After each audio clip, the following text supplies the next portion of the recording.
పరిశుద్ధమైన నామమునకు మహిమ కలుగును గాక. వీక్షిస్తున్న మీ అందరికి కూడా మన ప్రభువైన యేసుక్రీస్తు నామములో నా యొక్క శుభాభివందనాలు.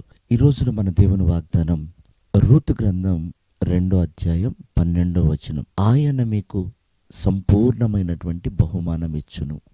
ప్రియమైన దేవుని సంగమా, ఈ మాట బోయాజు రూతుతో అంటున్నాడు. రూతు, నీవు యెహోవా రెక్కల కింద సురక్షితంగా ఉండుటకు వచ్చావు కాబట్టి నీకు సంపూర్ణమైన బహుమానం ఇస్తాడు అని ఆమెతో మాట్లాడుతున్నాడు. చూడండి ప్రియమైన దేవుని బిడ్డలారా, రూతులో ఏది చూసి బోయాజు మాట్లాడుతున్నాడు?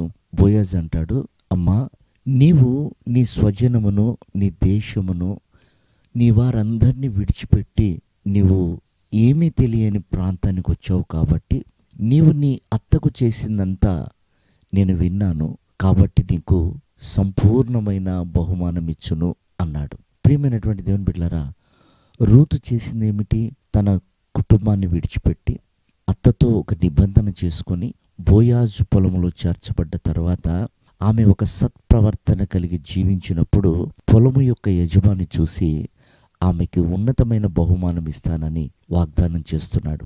ఈ రోజున గమనించండి, మనం లోకములో మన స్నేహితులను, బంధువులను, ఎంతో మందిని విడిచిపెట్టి ప్రభువును అంగీకరించి ప్రభువులో జీవిస్తున్న మనం ఎలా ఉన్నాం?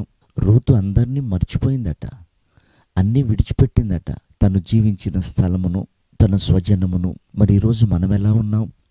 మనం దేవుళ్ళు ఉంటూ లోకంలో ఉన్న మన బంధువుల ఆచారాలు పాటిస్తున్నామా?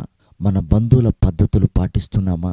లోకస్తులు చేసినట్లుగా మనం చేస్తూ దేవునితో నిబంధన చేసుకొని రేపు ఆయన ఇచ్చే బహుమానం కొరకు ఎలా ఎదురు చూడగలుగుతాం?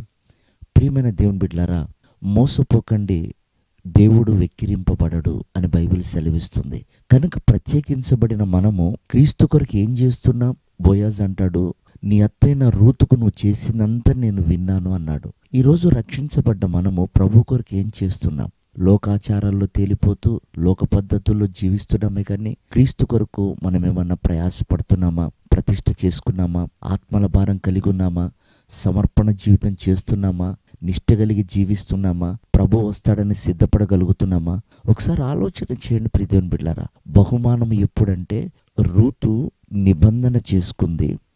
నిబంధన చేసుకున్న తర్వాత బోయాజు పొలములో ఒక సమర్పణతో జీవించింది. ఎవరిని వెంబడింపలేదు, ఎవరి వైపు చూడలేదు. తాను కేవలం ఎందుకు పిలువబడ్డదో విశ్వాసానికి కర్త అయిన తన వైపే చూస్తూ తన పరుగును తుదముట్టించింది. కనుక ఈ కడవరి దినాల్లో ప్రతిష్ఠించబడ్డ జనముగా మనం ఒక ప్రత్యేకమైన జీవితం చేస్తూ ప్రభు రాకడ కొరకే మనం సిద్ధపడాలి. అలాంటి కృప ఈ ఉదయకాలం ప్రభు మనందరికి అనుగ్రహించి ఆ ఉన్నతమైన బహుమానానికి యోగ్యులుగా మార్చునుగాక. ఆమేన్.